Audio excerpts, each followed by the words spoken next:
କାଲି ଗୋଟେ ବେଳେ କଥା ହେଲେ କହିଲେ ସିଏ ଯଦି ଯିବ ଯିବ ଏଇଠୁ ଯଦି ନ ଯିବ ତା ଘରେ ନିଆଁ ଲଗେଇଦବା ତାକୁ ପୋଡିଦବା। ମୁଁ ଘରେ ଶୋଇଥିଲି 5ଟାରୁ ମୁଁ ଉଠିଲା ବସିକି ନିଆଁ ଲଗେଇକି ଘରଟାକୁ ପୋଡିଦେଲି। ମୁଁ ଦୌଡ଼ିକି ପଳେଇ ଆସିକି ନିଆଁ ଲାଗିଲା ରୋଡ ଉପରେ ଚିଲ୍ଲଉଛି କେହି ଶୁଣିବାର ନାହିଁ। ମୋ ନାଁ ଲିଲି ବେହେରା। थाना कौन भेज दिया? ଥାନାକୁ ରିପୋର୍ଟ ଦବାକୁ ଆସିଛି। ରିପୋର୍ଟ ଦେବାକୁ कौन ଆସିଛି। भाई रिपोर्ट देବାକୁ ଆସିତ କଣ ଆପଣ ସହିତ ହେଇଛି ଆପଣ କାହିଁକି ରିପୋର୍ଟ ଦେବାକୁ ଆସିଛନ୍ତି? ମୁଁ ଆଖଣ୍ଡଳମଣି ବସ୍ତିରେ ରହୁଥିଲି ବାପା ମା ପାଖରେ। ମୋର ସ୍ୱାମୀ ନାହିଁ, ପୁଅ ନାହିଁ, ଘଇତା କେହି ନାହାନ୍ତି। ମୁଁ ଭାଇ ଭାଉଜ ଘରେ ରହୁଥିଲି। ମୁଁ ଖଟି ମୂଲିଆ କାମ କରିକି ଖାଉଥିଲି। ଆଉ ସେଠି ଟିକିନା ପଇଡା ଆଉ ସଂଗ୍ରାମ ପଇଡା, କାଳିଆ ନାୟକ, ମମତା ନାୟକ ମତେ କହୁଛନ୍ତି ତୁ ତୋ ବାହାରେ ରହନି, ତୁ ଏଇ ଘର ଛାଡିକି ଯାହାରି, ଏଇଠୁ ଯାହାରି ତୁ ଏରିଆକୁ, ତୋ ଗାଁକୁ ପଳା, ନହେଲେ ଆଉ କୋଉଠି ରହିବୁ ଯାହାରି କହିଲେ।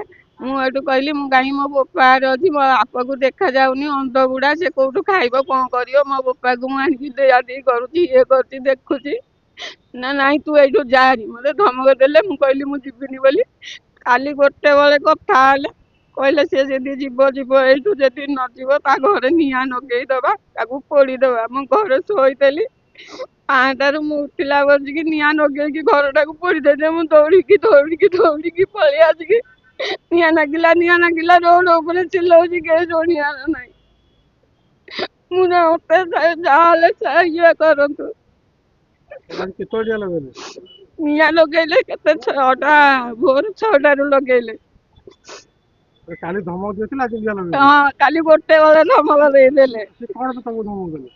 ମୁଁ କାହିଁକି ସେଇଟା ରହିଛି ସେଥିପାଇଁ। ସେଠି ତ କେତେ ଦିନ ରହିଲେଣି? ମୁଁ ରହିଲି 14 ବର୍ଷ ହେଲା ରହିଲିଣି। 14 ବର୍ଷ କିଛି କରୁନଥିଲେ, ଆଜି ହଠାତ୍ କାହିଁ ଏମିତି କଲେ? ଆଗରୁ ଆଉଥରୁ ଏମିତି କହିଥିଲେ, ଆଉଥରୁ ଏମିତି ଥାନାକୁ କେସ୍ ଆସିଥିଲା। କେସ୍ ଆସିକି ଏଠୁ ଏତେ ବସିକି ମୁଁ ଫାନାନ୍ଦା କରିକି ଆମେ ଘରକୁ ଯାଇଥିଲୁ ଆରି, ପୁଣି ଆଉଥରେ ଏଇ ବର୍ଷ ଏବେ କରୁଛନ୍ତି ମତେ ହଇରାଣ।